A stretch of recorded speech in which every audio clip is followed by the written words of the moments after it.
Perkenalkan, nama saya Reja Mandorehima dengan NIM akhir 3027 dari Sistem Operasi D. Di sini saya akan menjelaskan tentang laporan UTS praktikum Sistem Operasi pada Linux. Untuk soal pertama adalah navigasi dasar dan manajemen direktori. Buat direktori kerja bernama UTS di home directory Anda. Di sini kita membuat direktori dengan menggunakan mkdir UTS, lalu membuka foldernya menggunakan cd UTS. Habis itu kita membuat 3 folder sekaligus, yaitu data, log, dan config dengan struktur folder seperti ini. Masuk ke dalam folder tersebut. Ini. Nah, kedua adalah operasi file, yaitu adalah di dalam folder data buat 3 file kosong bernama data1.txt, data2.txt, dan data3.txt.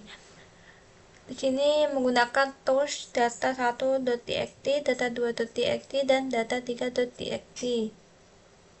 Nah, habis itu pindahkan data 1 ke folder log, yaitu menggunakan mv data1.txt titik-titik garis miring log. Habis itu salin data ke folder config dan ubah nama salinan menjadi conf backup.sh. Di sini menggunakan cp data2.txt ke folder config, lalu ke file conf backup.sh. Habis itu delete menggunakan perintah cli, yaitu rm data2.txt untuk menghapus file data2.txt. Yang ketiga adalah file editing dan output. Soal gunakan text editor untuk menulis kalimat echo. Ini adalah file konfigurasi UTS ke dalam file conf backup.sh. Nah, di sini menggunakan text editor echo. Ini adalah file konfigurasi UTS pada file conf backup.sh. Habis itu gunakan test direction untuk menulis kalimat. Ini adalah file data2.txt yang disimpan pada file data2.txt. Di sini menggunakan echo. Ini adalah file data2.txt ke dalam file UTS, habis itu folder data, habis itu data2.txt. Menggunakan terus yang C adalah soal tampilkan isi file conf backup dan data2 menggunakan perintah cli. Di sini menggunakan cat UTS config backup.sh sehingga menampilkan echo. Ini adalah file konfigurasi UTS.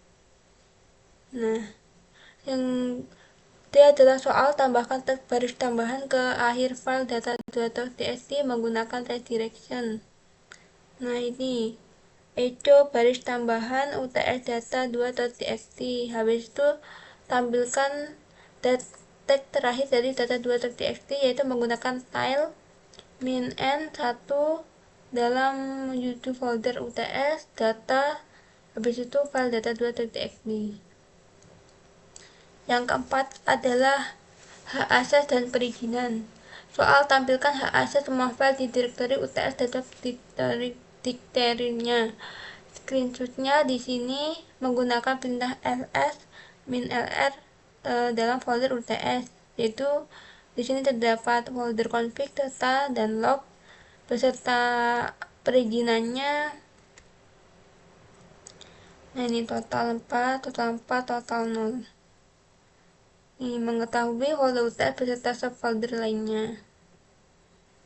Ini yang ke B adalah soal ubah izin file data2.txt menjadi hanya dapat dibaca dan ditulis oleh pemilik dan user lain. Nah, di sini menggunakan chmod 660 pada folder UTS, habis itu ke folder data, habis itu ke file data2.txt. Nah, menggunakan 660, 6 itu read dan write, yaitu membaca dan menulis untuk owner atau pemilik, 6 untuk group, dan 0 tidak ada akses untuk others. Yang C adalah ubah kepemilikan file data2.txt ke user root dan group root, kemudian kembalikan lagi hak kepemilikan ke user kalian. Di sini menggunakan sudo count root.2 root pada file folder UTS, folder data, habis itu ke file data2.txt dengan menggunakan password dari saya.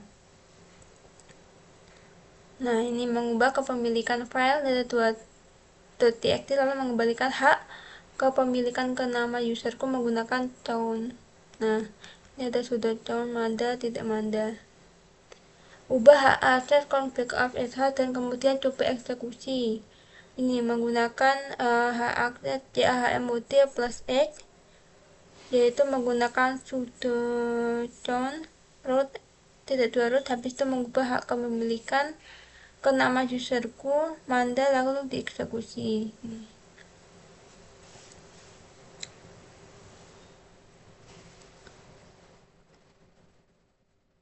Ini menggunakan UTS echo. Ini adalah file konfigurasi UTS. 5 adalah operator. Tampilkan isi file config kemudian tambahkan ke data2.txt dengan tidak menggunakan cat. Nah, di sini menggunakan while read line do echo pada line. Nah, ini habis itu last UTS data2.txt. Nah, di sini while read line tuh digunakan untuk membaca file baris demi baris. Terus yang tanda panah 2 ini artinya ditambahkan ke akhir file data2.txt.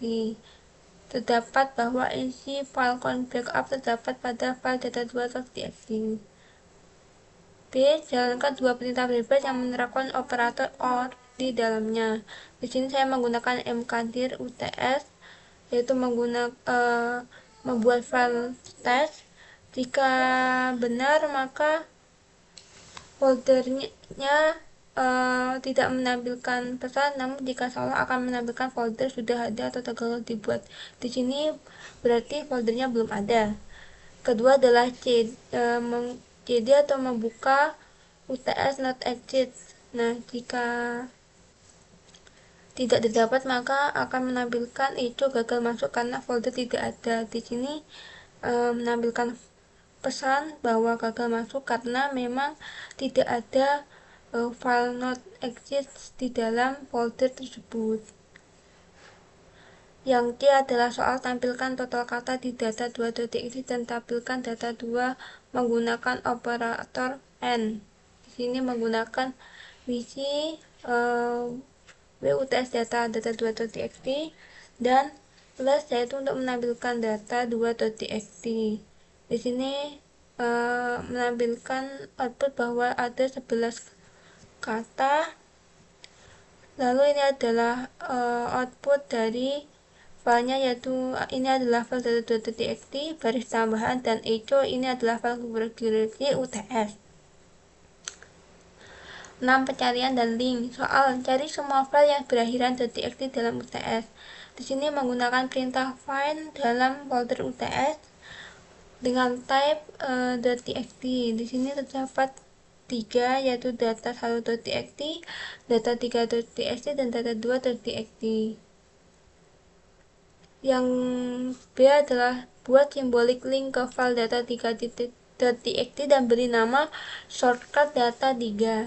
Di sini menggunakan perintah ln -s dalam folder UTS data, terus habis itu ke file data3.txt, lalu menggunakan simbolik shortcut data3.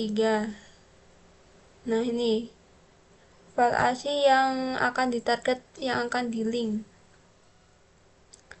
Simbolik seperti shortcut itu kalau kamu buka shortcut data3 kamu sebenarnya membuka data3 gitu. Yang C adalah buktikan bahwa simbolik link dari file data3 telah dibuat.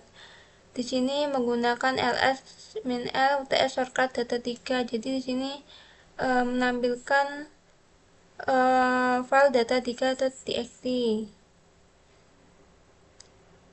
menampilkan informasi dalam format panjang. 7 adalah compress file. Yang pertama adalah buat archive yang berisi hanya data2.txt. Di sini saya menggunakan perintah zip data2 archive.zip, yaitu menzip file data2.txt dengan kompresnya itu 10%. Buat arsip UTS arsip dari direktori UTS nih, kita mengarsipkan folder UTS, yaitu ada beberapa file di dalamnya termasuk log, data, dan config. Yang ketiga adalah hapus direktori UTS CLI, kemudian ekstrak arsip UTS arsip.zip.